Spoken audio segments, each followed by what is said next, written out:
our discussion of the day on the program. Today we will be taking a look at opportunities, challenges, and way forward in bridging digital skills divide in Nigeria and the continent. And to break this down for us is an IT and cybersecurity expert.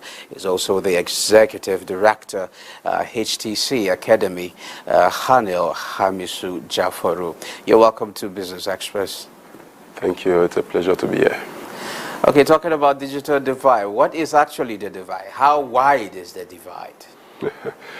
Well, it's broad enough to accommodate everyone in the industry.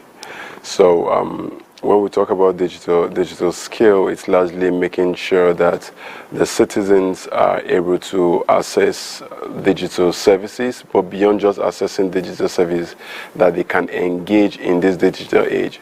So as far as digital skill is concerned, it can be probably classified and categorized into three different aspects. We have the digital enablers, we have the digital users, and the digital transformers.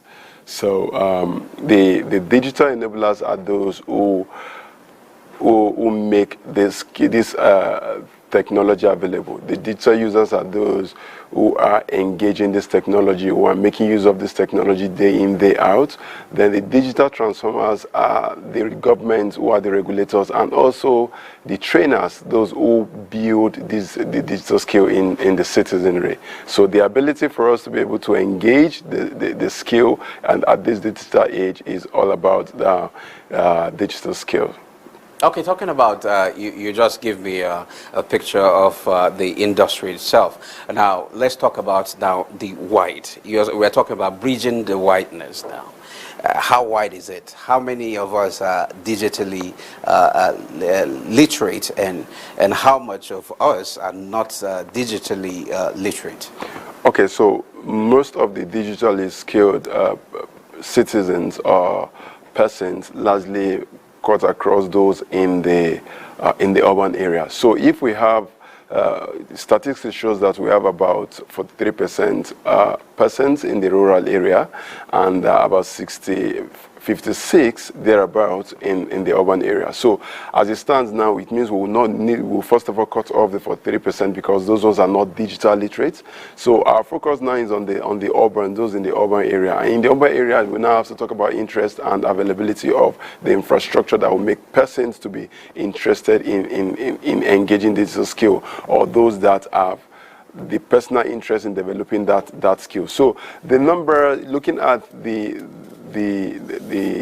over 200 million Nigerians, we should look at least 100 million to be digitally skilled. And when we use the word digitally skilled, it means that they are either engaging in the technology that has been developed by the digital enablers, or they are part of the digital enablers that are developing this technology to be engaged. Okay, now how many jobs do you think can be created, and how do we scale up? Well, the jobs that can be created can be enormous, but again, it's largely dependent on the role the digital transformers, which is the government regulators and the trainers, tend to play in it. We need to start looking at the possibility of, one thing I've known is that the digital economy has the possibility and the tendency of holding everybody and sustaining everybody in the country. That includes even the public sector. So the regulators need to ensure that they create that enabling environment, thereby ensuring that we have good startup ecosystem that will encourage more startups. And when we have more startups, it invariably means that we would have more persons going into it, more persons will be interested in it, there will be more jobs available, and when there are more jobs available, more persons would be interested in going in acquiring this digital skill to fit in this job. And the sad part of creating jobs without having the citizens to occupy them is that because it's a digital skill, so even those from other countries can actually engage, can actually acquire this job.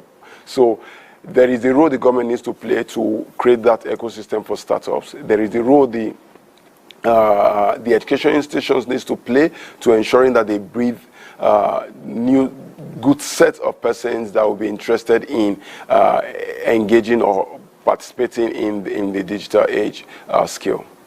Okay, now let's talk about the issue of matching the right skills with startups. Where are we in Nigeria?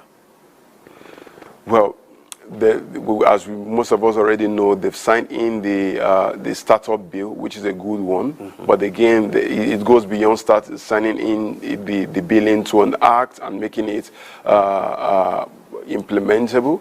There is still good numbers of things that we believe both the private sector, the education institutions, and also the regulators would be able to do at this point. For starting with ensuring that there is a whole lot of curriculum rejuvenation and ensuring that it's not just about, because most persons have always looked at it from the perspective of developing curriculum, but beyond just developing curriculum, it needs to go down to its roots. We need to start with the curriculum should not just be developed at the higher education level or higher institutions level. We need to go as far as ensuring that the primary school curriculum is also redesigned. And how do I mean? For us to be effective in this digital age, we need to start ensuring that our primary school focus purely on soft skill. And soft skill would invariably mean ensuring that they are able to communicate, ensuring that they are able to develop critical thinking skills, they are ensuring that they are able to develop problem-solving skills, creative intelligence skills, and the like. These are soft skills that should be focused basically for primary school students. Then when we go to secondary school students, it's largely should be their curriculum should largely focus on hard skills, and hard skills would mean math skills. Hard skills would be more of like ensuring that they are able to advance their problem-solving skill to the end that they are able to carry out analysis. Then if we go into the third level, which is the higher education, at that point it should focus on professional skills, or what is generally known as technical skills, and that will be geared towards ensuring that they succeed in a particular profession based on the skill that they acquire in that profession. So redesigning the curriculum should not just end with redesigning only the higher education curriculum, but we should go down to its roots to ensure that we integrate soft skill, hard skill, and technical skill into our curriculum completely. Okay, talking about, you talked about the curriculum. Well, the thing here is, what role should government play and what role should the private sector play? Okay, so I know for sure that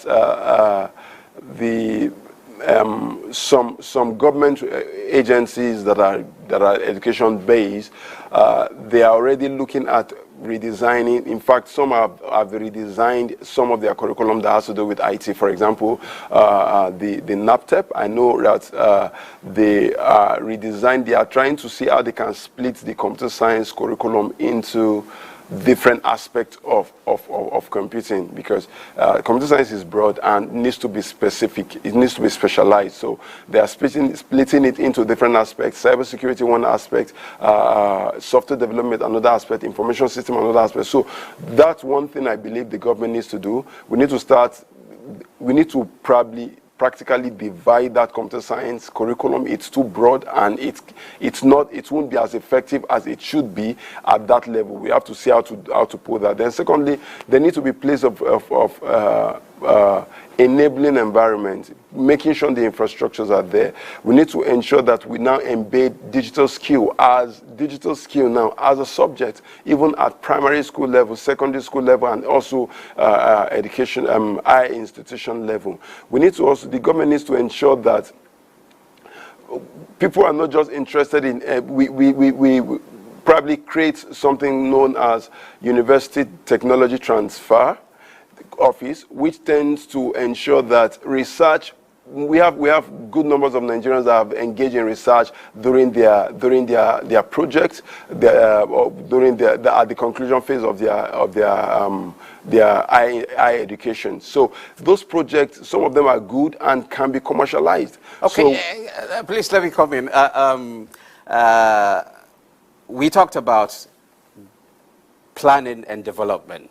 of manpower. Now let's talk about utilization of the digital skills and things like that. And recently, and you must agree with me that recently there's this conversation about artificial intelligence. Now, artificial intelligence is reshaping the labor force today.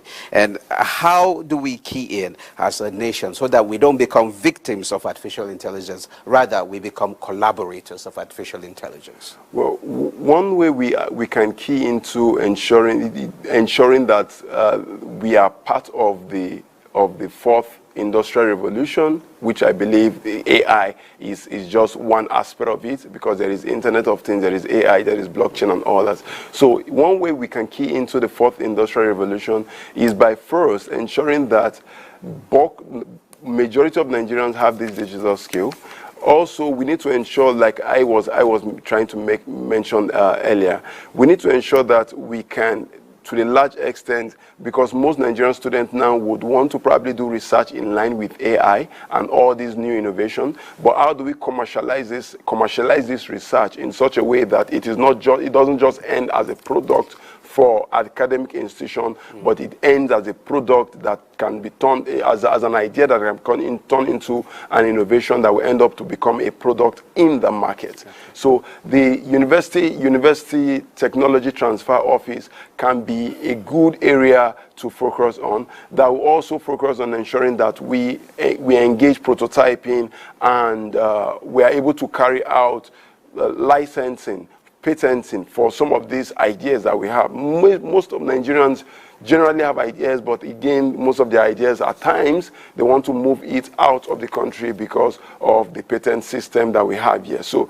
we have to ensure that make our patent system right to the end that people are confident with the patent system and are confident that, yes, if I patent my product and my idea in Nigeria, it's probably recognized, that patent number is recognized globally, and it will not be a thing of I patent and someone else picks the idea and patent elsewhere, and theirs will be recognized and ours won't be. Thank you very much, the Rector, HTC Academy, Hanniel Jafaru. Thank you for coming on the program. It's a pleasure to be here always.